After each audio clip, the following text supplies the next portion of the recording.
Kad pati dzīve šķiet traka, kas zina, kur slēpjas neprāts?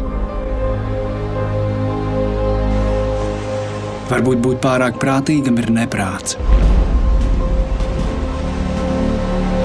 Atmest sapņus, tas var būt neprāts.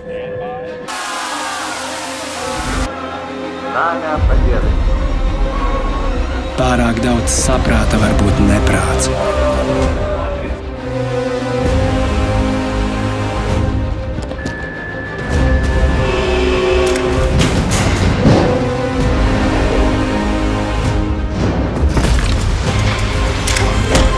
Un vistrakākais no visa ir redzēt dzīvi tādu, kāda tā ir.